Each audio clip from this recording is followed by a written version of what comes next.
Chinese snow robots at the Olympics, AI experts warning of impending doom, and another massive crypto crash. This is your boys at Arcanum Ventures with another weekly recap.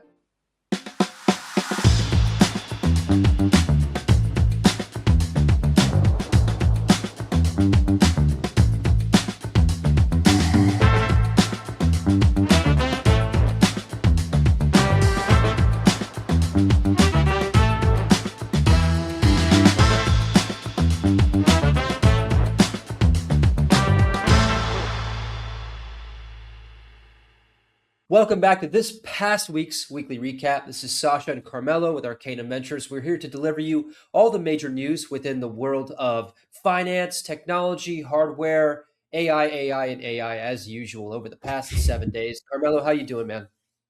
Doing all right. Thank you for asking, and I hope you're doing well too. And yeah, we got some exciting stories to cover this week, as always. Some reoccurring stories that we've been following closely, but yeah, I guess we'll get into that a little bit later.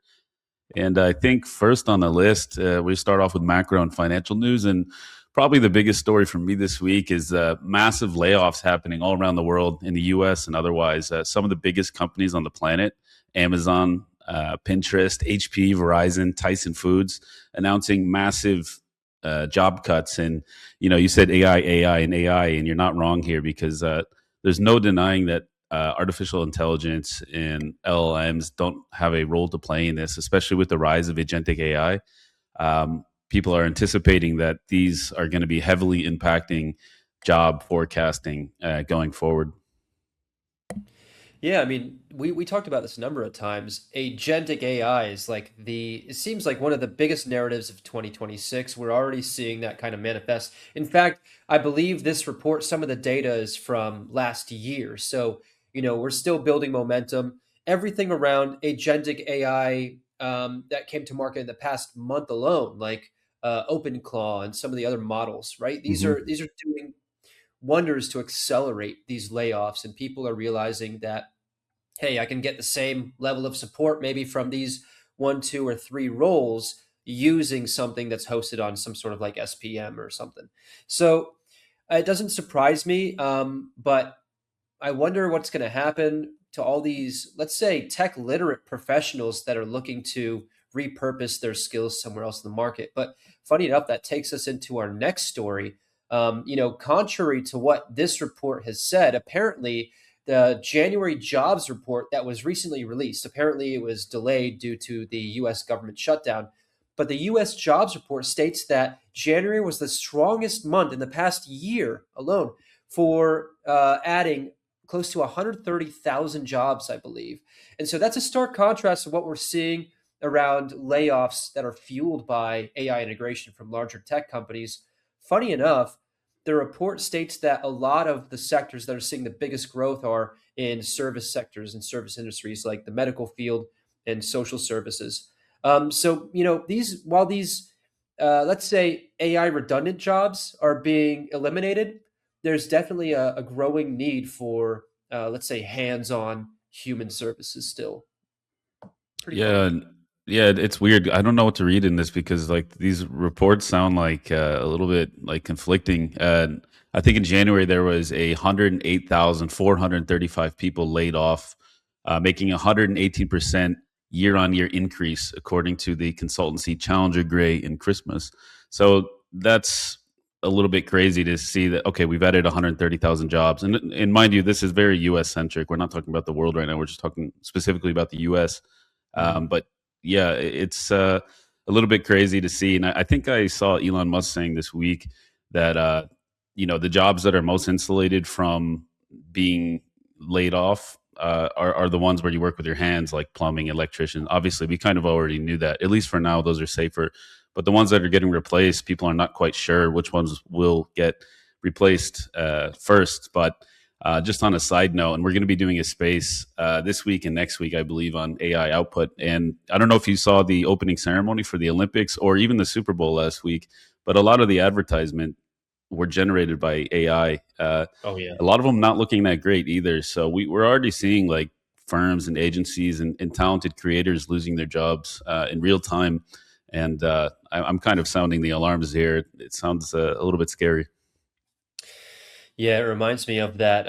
What is it? That funny joke or that meme? Like when you're out with your kid and they want McDonald's, and you have steak at home. I see like all this AI slop that's being used for prime time purposes as just that, right? It's cheap, it's mass produced, and it does the job. But like, do you want that? Are we turning everything, including the Olympics, into a numbers game and a P&L sheet? I don't know. But just Think so, following yeah. up on the jobs report, apparently this news within the U.S. had dominoed into Treasury yield surges as Hmm. investors are dialing back expectations on rate cuts. So that's an interesting effect of what this report is doing.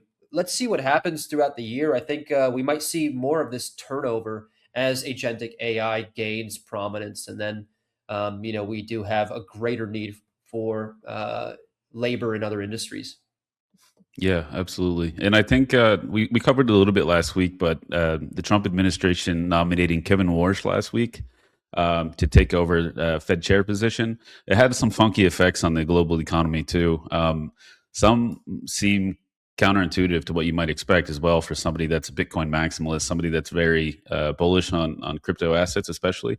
But yeah, I think it caused like a spike in gold and silver temporarily, and some sell-offs, and then some market crash, as we mentioned in the intro. Yeah, so much volatility. All right, now we're going to move on to deep tech, technology, and hardware. And usually this means we just talk a lot about computer chips. So I have some bad news for you this week. The first story is about computer chips, but ByteDance, the creator of TikTok, is also making its own chips now. And I believe they are working on their own AI inference chip, and they are in talks with Samsung to manufacture at least 100,000 units this year alone, while also budgeting about $22 billion for NVIDIA chips and related AI hardware. Uh, on an interesting side note, I don't know if you caught this, but it's really hard to keep up to date with all the news. But ByteDance launched Seed Dance this week, and it's looking like it might be the most impressive video gen AI technology we've seen so far, better than Oh, Nano wow. Banana from Google. Seeing some pretty incredible output from that so far. Obviously, it's still AI. It's still obvious that it's not real, but some of these design studios and animation studios are already blown away. But like, I don't know how they can compete with this in the next 5 to 10 years. Speaking of jobs being replaced. Oof. It's interesting news, right? ByteDance and TikTok. I mean, it's a data powerhouse. We talked Yeah. about this a couple weeks ago, in fact, and another story that relates to this: Samsung getting deeper into the chip manufacturing game to try and compete with Nvidia. But ByteDance sitting on this treasure trove of data, teaming up with Samsung. That's maybe an amazing move for them to pivot more into AI.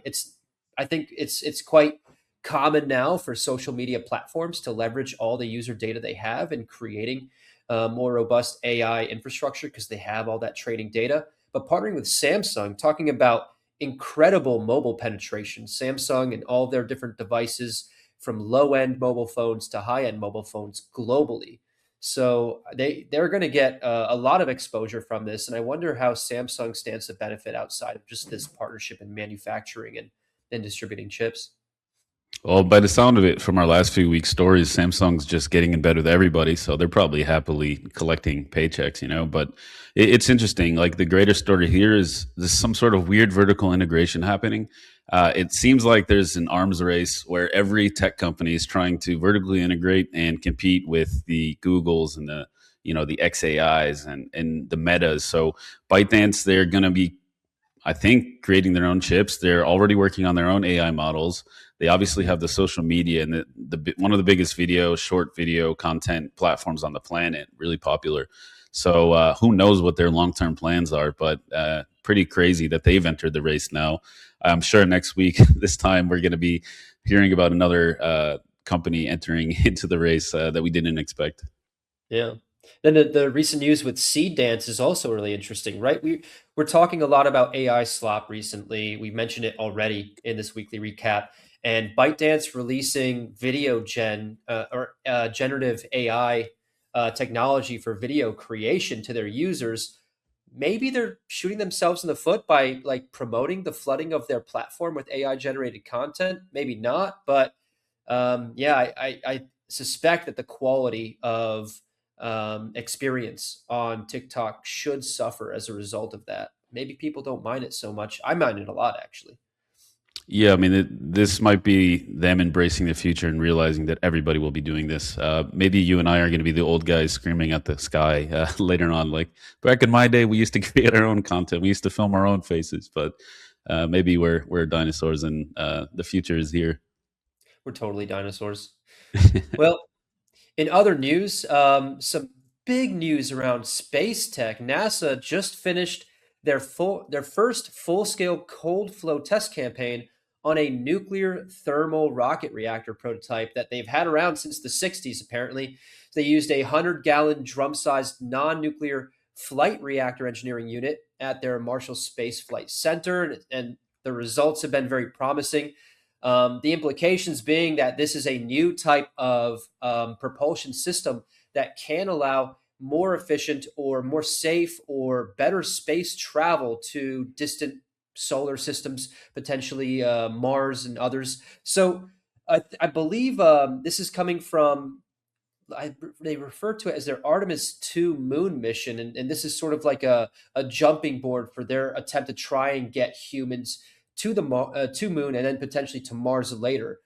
Funny enough, the nuclear thermal propulsion apparently doubles to triples the efficiency of today's chemical rockets, which many people know this is the only way that we're really essentially getting payloads out into space, particularly through SpaceX and Blue Origin. But this can mean much faster transit to Mars, less radiation, and less life support burden on crews, and potentially even heavier science payloads for deep space missions later. So very, very exciting. Been waiting for like some cool propulsion tech to hit the markets, at least, some news. Yeah, and I've been kind of going back to my roots. When I was a little kid, I was obsessed with rockets and space and stuff. And now, just by virtue of doing the research for the shows, I've been learning more and studying the schedules. And apparently, February is jam packed with Falcon X and other launches, like almost every day in February, testing out new rockets and bringing payloads to space, sending up satellites. So it's pretty fascinating what's going on there. It's another race that's happening without people realizing it. And yeah, there's been a lot of criticism lobbed at Musk in SpaceX lately because he always talks about going to the stars and becoming a Kardashev scale civilization, but we can't do that with our current technology, and it hasn't really progressed in a long time. Mm. So yeah, we can bring stuff to the moon, we can bring stuff to high orbit space, but getting to Mars. I don't know if you saw the movie The Martian with like Matt Damon, but it takes like 18 months to get to Mars to rescue Matt Damon right now. Maybe we could bring that down to 4 to 6 months now with this new technology. Matt Damon's always in trouble. Have you seen the new movie The Rift? It's actually pretty good. No, but I've seen this thing with Matt Damon where somebody calculated the budget needed to rescue Matt Damon in every Matt Damon movie where he's in trouble, and it was like in the billions, and it was pretty hilarious that somebody crunched Man. those numbers. Yeah, he's inadvertently one of America's most valuable people. And all right, I guess moving on to our third story, and thankfully no AI and no computer chips, at least not directly. But as part of the Olympic opening ceremony, a champion delegation of humanoid robots from Beijing's World Humanoid Robot Games is in Milan, supporting China media group's Olympic coverage, acting as on-camera assistants, demoing logistics and performance capabilities. And also as part of that opening video, the Unitree robot, created by a company in China, they put out this impressive tech demo. I don't know if you saw it. I think we have a link here to it. But Yeah, let's show it. yeah, it walked around in like sub 47.4 degrees negative in Altai in China, and it made some pretty cool art. So another artist possibly losing their job. Let's check it out. I can't imagine how cold it is there.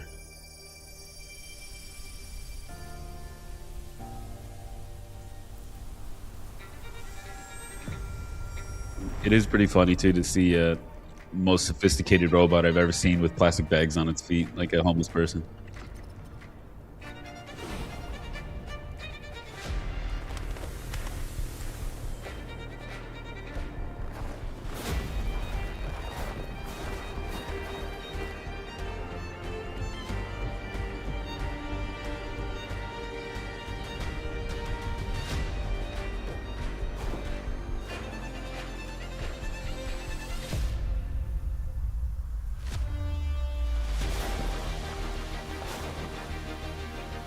Oh, that's so cool. Yeah.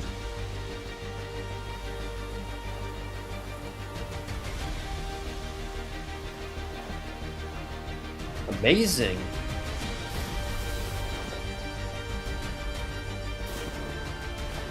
Wow.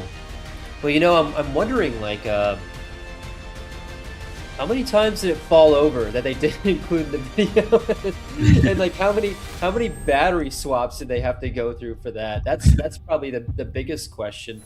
But it does paint an amazing picture about how humanoid robots and other types of robots are already being used and can potentially be used in the future for emergency response. That's fantastic. Yeah, I don't know. I'm imagining this really cold guy running out and fixing it every time he falls over, but maybe not. Like I think these robots are getting more and more impressive, and apparently, it uses satellite centimeter level real time navigation plus embodied AI path planning, and it traced a giant pattern roughly 186 meters by 100 meters wide. So they plan this out meticulously, and it kind of fits. We keep going back to our narratives of 2026 video that we created in an article that we put out this week as well. And embodied AI is exactly. I think both you and I had something similar in our predictions for this year. So definitely impressive, and I'm excited to see what happens with the development of robotics, especially over the course of the next 12 months. Yeah, yeah. The future is now. We're just going to see more and more robotics applications. Funny enough, I got an argument with a friend this past week who, he was telling me how robots are going to replace everybody doing everything, even like, the old lady down the street cooking noodles, which I don't believe is going to happen. But it's an interesting thought exercise, like, specifically robotics within food and beverage service. Who's that going to be for? What are they going to do? But yeah, anyways, we'll get into that another time. This is also there's also another little fun side tangent here. I don't know if you caught this story. We didn't include it in our stories for today, but it's just something interesting to talk about. But I believe Waymo was caught remote piloting crafts in cars in the United States. So, Oh yeah. being a little bit dishonest about who's actually driving these cars and saying it's a totally autonomous when actually there's some intervention with humans, at least for now. Yeah, I mean that's very much expected, right? They need that sort of. I don't know how many videos you've seen of Waymo cars just like getting stuck Yeah. and and being unable to figure things out on their own. Like we laugh about it, but the technology is incredible, and anyone that's done any research on what Google has done around Google DeepMind and all their AI, what Waymo has done, all the training that they've done to get to the point they are, it's amazing. But it's still a little bit off. I saw an interesting video recently that talked about the entire gig economy that helped build the Philippines economy up over the past, I think, like couple of decades into a $38 billion GDP economy. Talking about how Philippines and Philippine remote workers were absolutely essential in modern day AI and training all of these Hmm. different models. So, funny enough, they're still involved in potentially helping Waymo cars get around obstacles. Yeah, reminds me of that Microsoft company that they invested into that they thought it was AI, but it was just a bunch of Indian devs in a dev shop, and ended up like just cratering the valuation of that company they invested in. All right, and on to AI news, everybody's favorite segment. We're kind of joking, of course, but I think it's kind of hilarious that everything is touching AI now. You can't do a story without covering AI. And first on our list is OpenAI has just debuted their new agentic AI platform, Frontier. And I'm not sure what you think about this, Sasha, but maybe they're feeling the heat from Claudebot and Moltbot or OpenClaw or whatever you want to call it, and everybody talking about agentic AI. So they've probably been working on this for a while, but they probably had to accelerate their plans a little bit to capitalize on this hype. But this is going to be an enterprise platform for building, deploying, and managing AI coworkers in quotation marks that plug into CRMs, data warehouses, ticketing systems, and internal apps via a shared business context layer. So trying to get in on that robotic coworker game, I guess. And some of their early customers so far are HP, Intuit, Oracle, State Farm, Thermo Fisher, and Uber. and they're saying that they're reporting to save thousands of hours a month by using agents for Ooh. support ops, engineering tasks. Analysts see this as an open AI move to capture SaaS style platform spend, not just API revenue. And again, going back to our opening segment where we talked about replacing people in their work and their jobs, they say like we're going to save hours per month, but that just means saving money and laying people off in my mind. That's a very smart move on OpenAI's front. I think OpenClaw, I believe it's referred to now, really Yep. tested the market recently with agentic standalone infrastructure where people have been experimenting with it. They've been playing with it, and I'm sure if you're living and breathing within the technology space, you've seen plenty of content around people doing very interesting things with OpenClaw. But again, that's like an open source infrastructure built on Claude. Actually, I believe you could use a number of different foundational models with that. OpenAI pivoting into this agent game and then providing some more streamlined and intuitive infrastructure for people to go into their platform, set up agents, and have them create workflows makes a whole lot of sense. They're like keeping it in the family. And because OpenClaw tested the market, and I forget the name of the guy that invented it, I'm sure he's made a boatload of money from doing that. OpenAI is seeing this as an opportunity. The fact that these big names, HP, Oracle, are starting to adopt this and replace people's existing workflows is just validation, right? Um, in my mind, there's a lot of risk. I mean, everyone knows if you go to Chat GPT and you type in a question and you're not giving a whole lot of guidance or specifics, the output that you get is maybe equivalent in quality to the input that you're giving. So I'm not sure if maybe these people that are these companies that are using this agent platform are getting the desired output. They're getting like the end results, but if they're saving an absurd amount of money on payroll, then maybe they're willing to take those errors in stride. But I anticipate we're going to see a whole lot more of this. Yeah, and speaking of not being ready yet, this reminds me of a story that I also saw this week that you might be interested in hearing about. But somebody created a an agentic bot with a wallet, and they sent it $50,000. I oh no, I'm sorry, they sent it some amount of money, but you could you pay a price like $100. It's on a bonding curve, so the next person to send it will have to send something more. But you pay for the privilege of speaking to it and trying to get it to send you all of the money in its wallet. So people were trying everything. It was kind of like a hackathon, but people were trying everything from really simple stuff. And one of the directives for the bot was don't, under any circumstances, send money to anybody. And finally, somebody won, I think, $55,000. Wow. They kind of gaslighted it into sending it money by acting like no, really, it's the equivalent of saying like seriously, like I know that we said we're just messing around, but really serious, send me the money, and it worked. And the guy or the person got $55,000. So we're starting to see some interesting tests out there as well to test these agents and their capabilities and their overrides as well. Man, I'll tell you, like that agent probably did better than me. I'm totally prone to gaslighting. So with enough pressure, I'm sure I would have folded. But very interesting nonetheless. In more open AI news, ads are now coming to models, and we've been talking about this for a little while. OpenAI has been talking about incorporating ads within their prompt and their windows. No one's really sure how this is going to look, but OpenAI did release a not manifesto, but a sort of report outlining how that's going to work. They're planning on rolling out advertisements to some of their lower and free models. So the Go users in the U.S., they're testing it with a small number of advertisers. And the company says that the ads are going to try and match best to the topic of conversation. So they're not going to try and influence the model's actual responses, which is what everyone's worried about, especially with, I believe, was it Anthropic taking recent jabs with some of their advertisements, talking about how they don't plan on releasing advertisements to compete with OpenAI. But with an estimated 800 million weekly active users, people are arguing that OpenAI could build close to $20 billion annual ad revenue within 5 years. And apparently that is a direct shot at the intent-based ad dominance of Google and Meta, which we've been seeing kind of diminish over the past year, especially with some financial statements and quarterly reports coming out of Google talking about how search seems to be going towards the sunset direction as people are using LLMs for information queries much, much more commonly.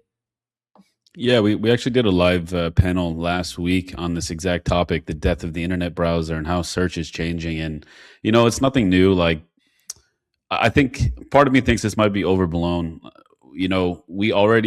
I use Perplexity sometimes for searching, and it brings me some very weird answers and sources sometimes. It's not like the highest ranking authority or the best place I would look to myself oftentimes, but it's, whatever did a better job to rank for. I'm not sure the term. I know there's a term for it, but it's not SEO, but it's something similar.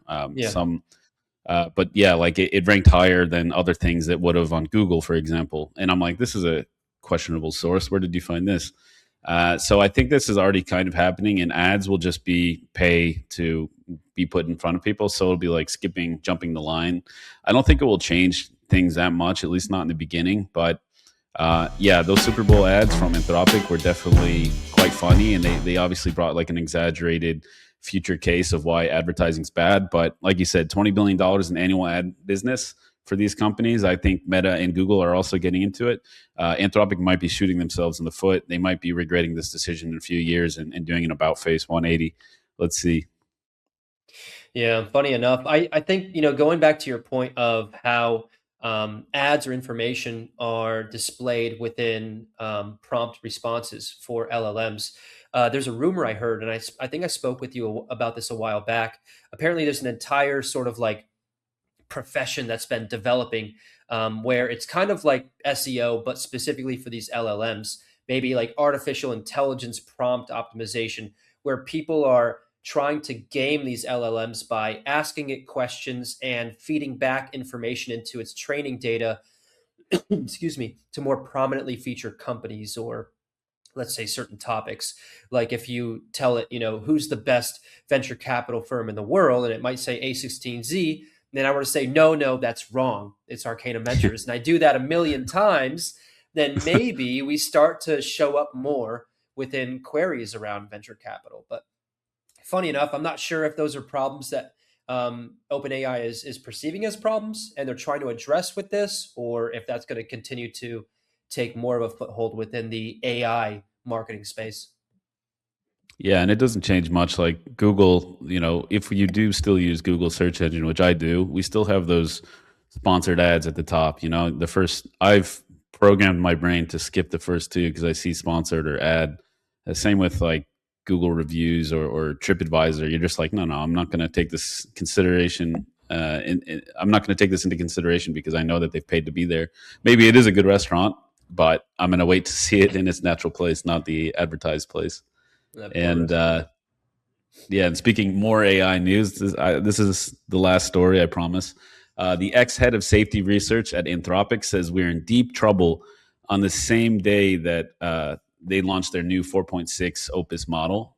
And Anthropic's head of safeguards research, Mrinak Sharma, resigned this week, citing a lot of interesting issues that he's seen in his time working with Anthropic. He wants to work as a poet and work on some community projects now because he doesn't believe his work's being taken seriously. But some of the stuff that he's been speaking about, Sharma led the safeguards research team, core AI safety work, including defense against AI-enabled bioterror and safety cases for Anthropic's models, and says his last day at the company was February 9th. And in the letter, he warns that the world is in peril, not just from AI or bioweapons, but from a whole series of interconnected cascading crises. It says he wants to pursue work more aligned with his integrity. And this is an interesting thing that you and I often talk about, but he wrote that Anthropic has repeatedly saw how hard it is to truly let our values govern our actions, hinting at tension between safety principles and commercial or investor pressure. So how many times have we heard that story before? Getting in the way of the bottom line, pissing off investors who just want to milk the cash cow. Even at the expense of the environment or humanity or you name it, principles and values. So maybe some trouble in paradise for these AI companies coming around the corner. Yeah, I mean, we could talk about this topic endlessly, and we have before many times. AI is still very much this very shiny thing in many people's minds. All of my family members and most of my friends that know the term refer to, like Open AI and these LLM prompt windows more as AI. We're seeing that Hmm. pop up everywhere on every platform in the internet. You go to it now, and chances are maybe 50-50 they've got a little chat bot window where you can chat with some AI, right? And so Yeah. the use case is growing and it's being integrated everywhere, but no one is really pumping the brakes as far as safety or psychological concerns. This is maybe some really, really big news following the leak or release of Claude's, I believe it is their values report, outlining Hmm. how they try to align AI logic to human values to get a more safe and a more ethical output from the use of these LLMs. So this really paints a picture of very, very high contrast to what Anthropic is communicating publicly with this individual's departure. Funny enough, I remember seeing, I forget the name of the website. It was sort of like an AI safety organization, or some sort of nonprofit that ranked all the different LLMs, that their foundational model developers, the companies like OpenAI and Gemini, I'm sorry, Google and Anthropic, many, many other ones. And it ranked it gave them a score based on the emphasis that they're putting on AI security and ethical concerns. And funny enough, Anthropic was at the top of that list. Out of 100% score, they scored a 27%. So it just goes to show you that even in this nonprofit's eyes, there's not a whole lot of concern around security. And that's Hmm. really highlighted here. So it's very concerning to see what's going to happen with the future of AI, especially with these weekly recaps. Every week, we just talk more and more about AI and what it's doing. Yeah, and it's funny that it landed on the same day that Claude Opus 4.6 debuted, and also the company is trying to target a $350 billion valuation with backing from Amazon and Google. So yeah, you can say that again, that they're feeling maybe pressure from these big investors. They got a lot riding on it, and also speaks to the fact that these companies are not monoliths. Like this guy probably really believed in what he was doing in AI safety. He probably wanted to responsibly advance these models and this output, but do it in the right way without jeopardizing anything and doing it slowly and steadily. But maybe he saw a lot of irresponsible behavior driven by pressure from the investors. So it shows that there's probably like internal factions within all of these companies that are, there might be people in OpenAI that are against ads and saying like, I don't know how I feel about this. And I think this isn't the first such case either. We've seen a diaspora of like talent from these companies and these departments leaving because they see that they're not being taken seriously. I think OpenAI had the same thing as well, where a lot of people left because they saw that safety was not being prioritized, and they were just pushing the accelerator to the floor as much as possible. Yeah, man. On a funny note, talking about this diaspora and this mass exodus from these large foundational model developers to startups that are a little bit more specialized or maybe a little bit more focused in security. I've noticed. Have you noticed that like a lot of these startups are coming to market with really generic names like Supercomputer Alliance Network or like General Safety Institute, and it reminds me of like how most of in the US, everywhere you look, you'll see like brick and mortar companies, construction companies, healthcare companies that were started in like the 70s or 80s that chose their name to be like big brick business. Like they don't have any creativity in building these large infrastructure, these large corporations. But anyways, maybe we'll see a little bit more like Silicon Valley creativity in the naming, like Grab or Uber. All right, and moving on to blockchain and cryptocurrency news. I think everyone's feeling the pain from this one. Bitcoin markets have plummeted over the past week. Apparently, the market dropped about 8 to 9% in 24 hours on February 6th and continued to trade at this low level. Total market cap of Bitcoin around $2.3 trillion. Bitcoin briefly falling to $60,000 before rebounding. I believe it's around $67,000 now. But it's the biggest slide and the lowest price since October of 2024, with liquidations up over $1 billion in the last week. So yeah, I believe the crypto market in total lost $2 trillion since its peak in this past October. But yeah, I think major altcoins are also affected as a result. Everyone knows, the Bitcoin altcoin divergence, but that doesn't seem to be the case here.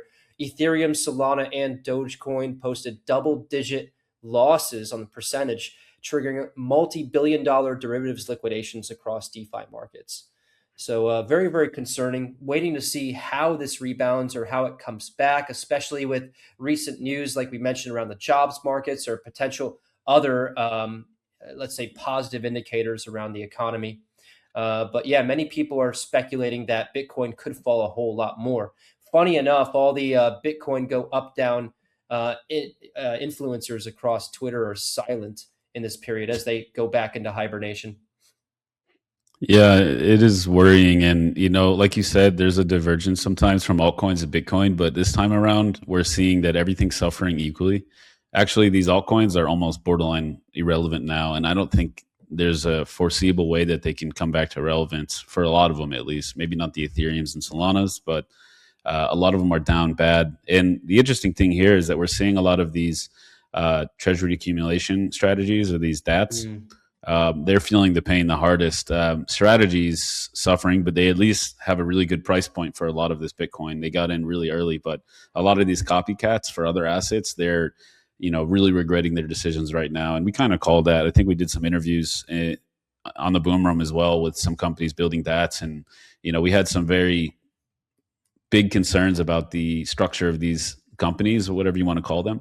But all it takes is something like this to happen. You see, it's like a house of cards. Everything just keeps coming down.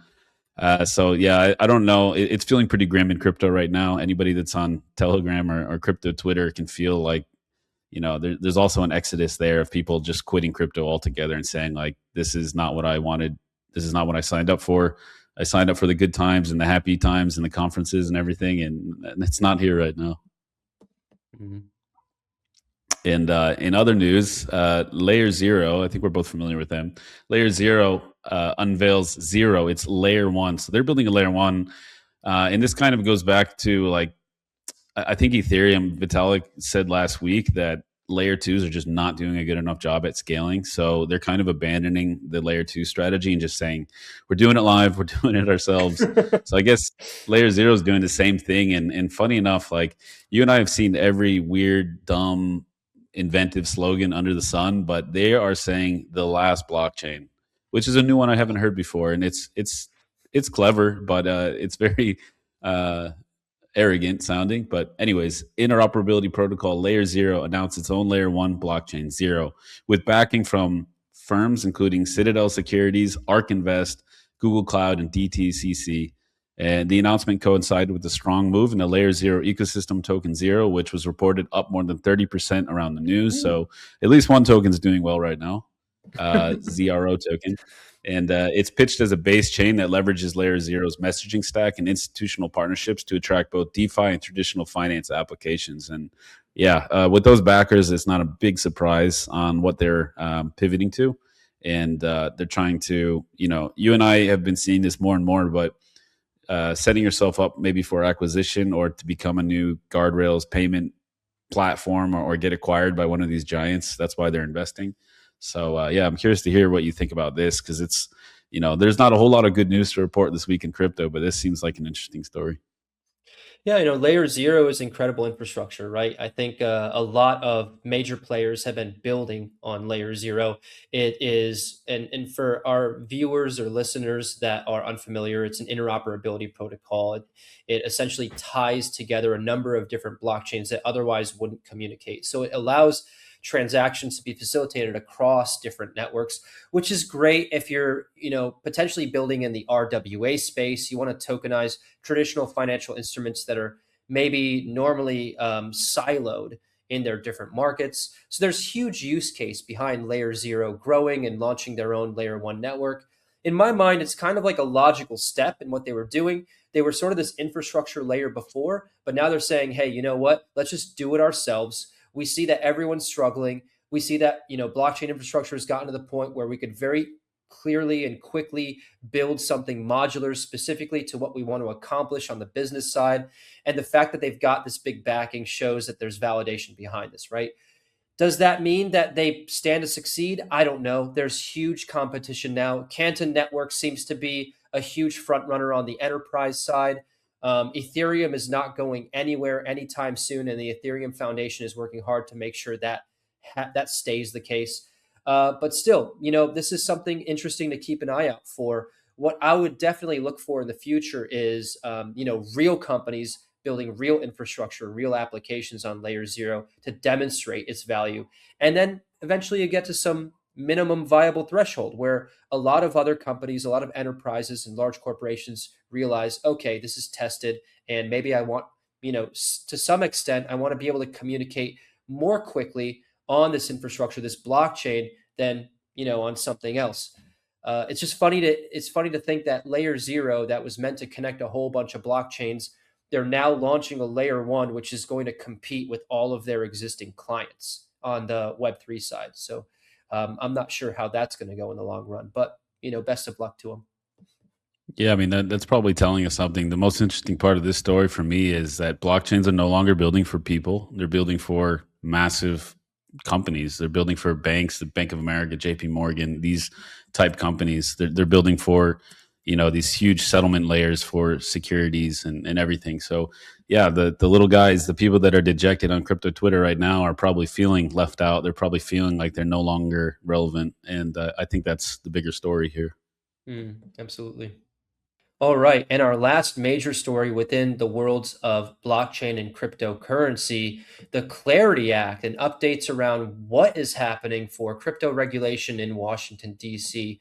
Apparently, following our story last week, where I believe a bunch of big banks and certain individuals met with lawmakers to try and bring some clarity to the Clarity Act, pun intended. There was a second closed door meeting on February 10th where the White House and the Treasury hosted crypto and pro crypto people and a number of different large bank representatives such as J.P. Morgan, Bank of America, Wells Fargo. They had, I believe, Brian Armstrong from Coinbase, potentially representative from Ripple, Circle, and other groups to try and hammer out stablecoin rules, especially the topic of whether interest-bearing stablecoins should be allowed under the Clarity Act, potentially undermining the value proposition for traditional banks. Industry figures such as Kevin O'Leary have been very outspoken and provided written testimony dated on the same date, urging Congress to pass the Clarity Act, arguing that it would cut friction and give institutions regulatory certainty. But we all know right now, I think this is the third time reporting on it. The biggest issue is that permissionless yield provided by stablecoins is potentially going to compete with banks and being able to offer competitive yields to their clients without essentially cutting into their bottom line. So this is still the big major contention. And I believe Congress is still at a standstill on how this bill should look and how it should be passed. So more to come, hopefully. But Melo, what's your take on the latest here? Yeah, more hot air, more smoke. Not a whole lot of resolution here. We've been reporting on this for like a month now in our weekly recaps, and not a whole lot has changed. But yeah, the big story here, it's a civil war, but not really. I think it's no secret that Tether and Circle, the Tethers and Circles of the world, are gunning for the banks. They want to replace the banks, and they have the capability and the funding to do so. I think that's what they're setting themselves up for. So maybe they don't care so much about these permissionless yield bearing stable coins. They're looking at the future and saying, like, existential threat to the banking industry and to us. We're going to get replaced. We're antiquated. We're out of fashion. So I think that's why they're playing hardball right now. And it seems like the crypto industry is looking to make some concessions here, but the one that's not budging are the banks. So after this meeting, the big story, I think the banks put out some statement saying that they were not moving forward. They were very vague. They didn't say anything especially helpful. They just said that they're not happy with the current terms. So there's probably going to be several more rounds of talks before anything tangible gets passed. Yeah, I mean, funny enough, the major contention is around stablecoins and stablecoin policy, but it doesn't eliminate yields being offered for other assets that are potentially volatile, like Bitcoin. And so, these large exchanges like Coinbase and Kraken and the others that are regulated can still offer yield opportunities for these assets. And so, that might eat the bank's lunch in the long term. But again, stable coins are a pivotal part of cryptocurrency. I believe in this market turmoil, many people have swapped over into stables to try and hold some value in their position still. And, I believe it goes back to the root or the core ethos of blockchain is having that self sovereign financial freedom to operate on chain or off chain, but benefit yourselves and maybe take a slice of the pie that you deserve. So we'll see how this unfolds. I'm still very very hopeful, but these banks have a lot of money and a lot of sway within DC. Yeah, and it sort of reminds me of this battle that's going on between these prediction markets and online casinos and gambling right now too, because they're these gambling sites and poker sites and everything. They're seeing prediction markets run rampant. They're taking over the world right now, and they're like, "This is gambling." And then they're lobbying in DC saying, "We're not gambling. We're something different. We're something new." So there's this kind of Derivatives. like weird battle happening right now between those. The same here. Like they're like cousins that hate each other, basically.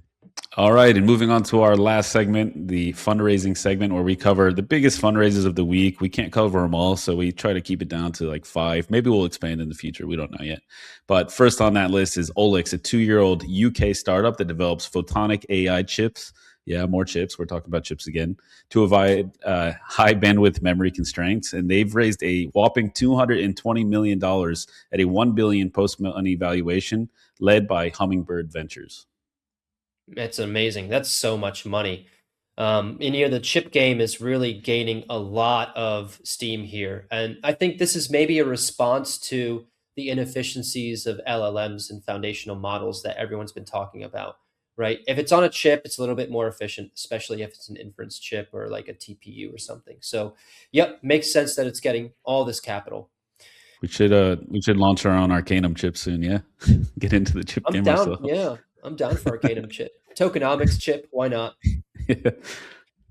Next up, we've got Git Guardian. It's a 9-year-old Paris startup that detects exposed credentials and code and manages non-human identities across enterprise systems. They raised $50 million in a Series C led by Insight Partners and Quadral Capital, as well as previous investors Balderton, BPI, Eurozeo, Fly Ventures, and Sapphire Ventures also contributing to the mix. This is interesting because, I what I figured here is that there's more interest around the speculation for the non-human identities across enterprise systems than exposed credentials. The first one seems more like a band-aid and maybe not a great business model, considering that entire market can be obsoleted by better security practices. But with the prevalence of agentic AI, I think it's going to become more and more important to provide authentication or digital identity to on-chain or autonomous actors. Yeah, I mean, this kind of weirdly enough fits one of your theses or narratives for this year, and like data authenticity and data protection. So I would have to look more into what they actually do, but it sounds interesting. And $50 million Series C, it's pretty impressive. And Mhm. next, we got Aptronic, which also fits our narratives for this year. It's a 9-year-old Austin startup that makes humanoid robots for industrial warehouse use. And they raised, get ready for it, $935 million Series A at a Oh my $5.3 God. billion post money valuation. Investors, some of the usual suspects, Google, Mercedes Benz, and B Capital. So that's pretty crazy. That's wild. Those are the only guys that have that kind of money. It's Yeah, yeah. so crazy. Nobody else has that money now. Raising close to a $1 billion Series A. But yeah, again, robots are here to stay, and creating, purpose-driven robotics for industrial and warehouse use. That market's already been proven. It's just going to get bigger. Yeah. Up next, we have Inertia Enterprises, a 2-year-old startup based out of Livermore, California, and co founded by Twilio co founders Jeff Lawson that develops high-powered lasers for fusion power plants. They raised a $450 million Series A, led by Bessemer Venture Partners. Also includes GV, Modern Capital, and Threshold Ventures. Very, very interesting. High-powered lasers and fusion power plants. Of course, we could tie all of these things back to AI. We need more energy. We need more power for these data centers, guys. Let's go work on that fusion. Yeah, I think that's part of the acceleration and why that guy quit from Anthropic. Like, worried about this cascading effects. But yeah, I didn't really know. I'm a nerd and I love this technology, but I haven't been following closely on how close we are to fusion. But if fusion power plants are close to happening, then that's pretty scary and exciting at the same time. And yeah, finally we have Modal Labs, and I'm sorry to say that we have to end the episode with one more AI company, but it's a 5-year-old New York-based startup specializing in AI inference infrastructure, and it's reportedly meeting with VCs about a new round at a valuation of about $2.5 billion with Ooh. General Catalyst and talks to lead it. And the funding round would more than double the company's valuation of $1.1 billion announced less than 5 months ago. So that's a pretty give that CEO a raise, doubling the company value in 5 months. That's pretty impressive. Yeah, good for them. That only happens within the world of AI. Yeah, and wild and valuations. I suspect their Series D or E or F is going to be double and double and double again. But yep, that's it within the worlds of fundraising. And again, thank you so much for sticking with us through this past week in this weekly recap where we covered not all, but some of the major stories from the worlds of finance, technology, hardware, AI, blockchain, Web3, and crypto. It's your friends Sasha and Carmelo at Arcanum Ventures. Again, reminding you if you're enjoying this content, make sure you tap that like button and subscribe, hit that follow button or whatever it is below, wherever you're viewing this. And if you have some fun topics or fun criticisms or whatever, make sure you leave a comment below. We read all of them and we respond to them. We'll take the hate along with the good. There's plenty of good still. But until then, stay safe, y'all, and see you Ciao, next week. everybody. Have a good weekend. Bye.